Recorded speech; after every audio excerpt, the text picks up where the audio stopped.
Orwell showed us a world where control comes from watching, where power flows not from weapons, but from information. And looking at our digital age, it's hard not to feel the weight of that warning.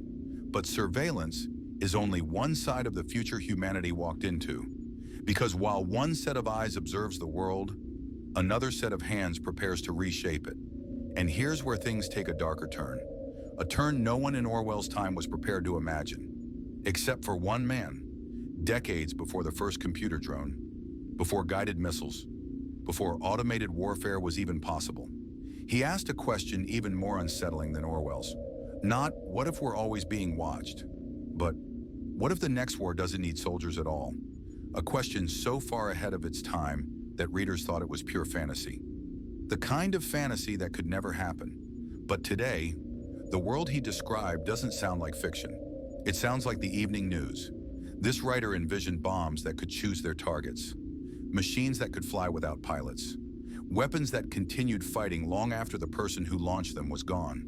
He didn't call them drones, he didn't have the vocabulary or the technology, but the concept, the idea, the danger, he saw all of it, years before humanity realized what was coming. And here's the part that still gives historians chills. His prediction wasn't about a single technology, it was about how technology changes the nature of war, how it makes conflict less human, less personal, and far more dangerous. Because once machines enter the battlefield, the rules change, the pace changes, and the consequences become terrifyingly unpredictable. He believed the next evolution of war wouldn't be fought with courage, but with automation, not with soldiers, but with systems. And looking at the world today, at remote warfare, at autonomous weaponry, at conflicts fought through screens instead of trenches, it's impossible not to ask, how did he know? And more importantly, what did he think would happen to humanity once warfare no longer needed humans at all? Let's step into the mind of the man who predicted the future battlefield, long before the battlefield existed.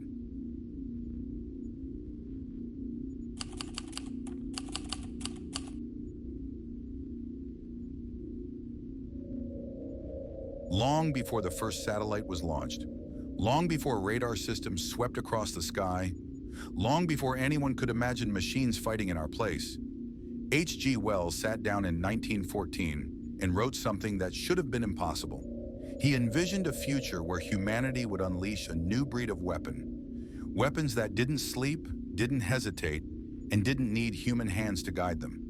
Weapons that would fly, observe, choose their own targets, and strike.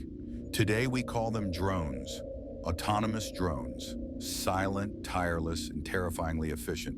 But Wells described them before the world even understood what flight itself truly meant. When The World Set Free was published, airplanes were barely out of infancy. They were fragile frames of wood and fabric, more likely to fall from the sky than glide through it. Military strategists saw them as toys, nothing more than curiosities. Yet Wells saw something else. He saw machines, sleek, agile, relentless, designed not to carry people, but to carry destruction. He imagined what he called bombs of terrible power, weapons that once dropped wouldn't simply explode. They would continue exploding, continuing their assault as if alive. These weren't traditional explosives. They were self-sustaining, near-automatic devices capable of leveling cities and rewriting the map of war. And remember, this was written before World War I even began, before tanks, before guided missiles, before nuclear weapons. Wells was writing about a world that seemed like fantasy, but that fantasy slowly began to come true. The way Wells described these devices is what truly sends a chill down the spine. He didn't just write about flying machines, he wrote about intelligent flying machines. Machines that were released into the sky and then left to complete their mission without further human control. Think about how shocking that idea must have been in 1914, a time when even simple machines were unpredictable, dangerous, unreliable.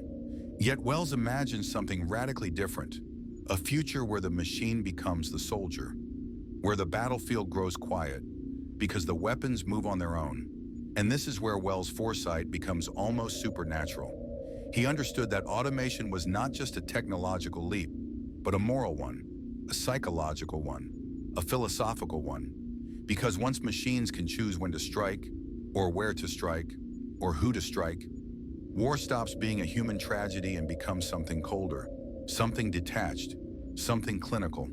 And once that door is opened, it cannot be closed.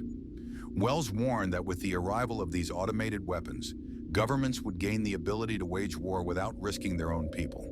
A frightening advantage, an intoxicating one. Because what happens to diplomacy when the cost of war becomes almost zero?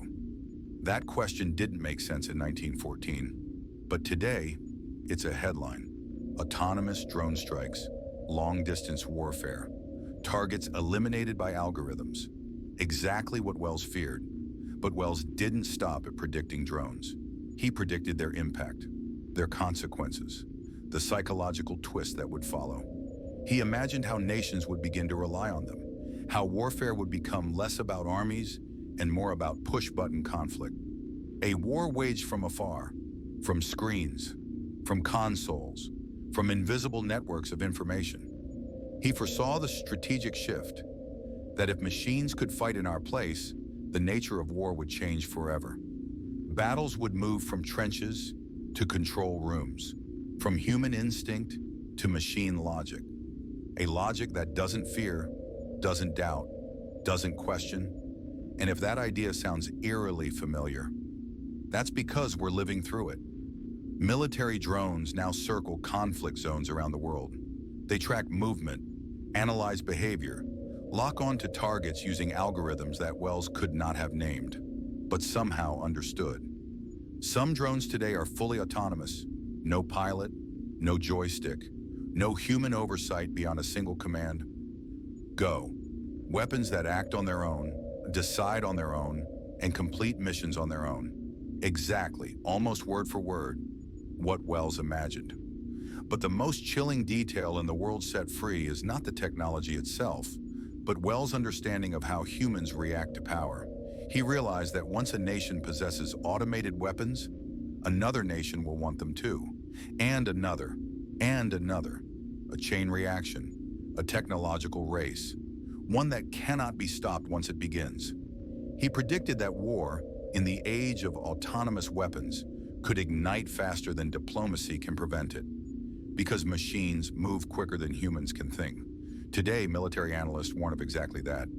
Autonomous swarms, algorithm-driven responses, systems so fast that human intervention becomes impossible. And we are left with a terrifying truth. H.G. Wells didn't imagine a future. He diagnosed one. But here's the twist that almost no one notices. Wells wasn't trying to predict our future. He was trying to prevent it. He believed that once humanity unlocked the ability to create self-operating weapons, the world would have two choices: use them or abandon war entirely. His hope, his desperate hope, was that this new power would force nations into peace, not conflict. But today, looking at modern warfare, the militarization of drone technology, and the rise of autonomous weapon systems, you have to ask, which path did we choose? And if Wells saw this coming over a century ago, if he predicted drones, automated explosives, and the transformation of global conflict, then what does that say about the next prediction on our journey? Because our next writer didn't just foresee a weapon or a social trend or a political system. He foresaw the entire architecture of the modern world, a global network connecting every corner of society decades before the internet existed. And what he imagined might be the most unsettling prediction of all.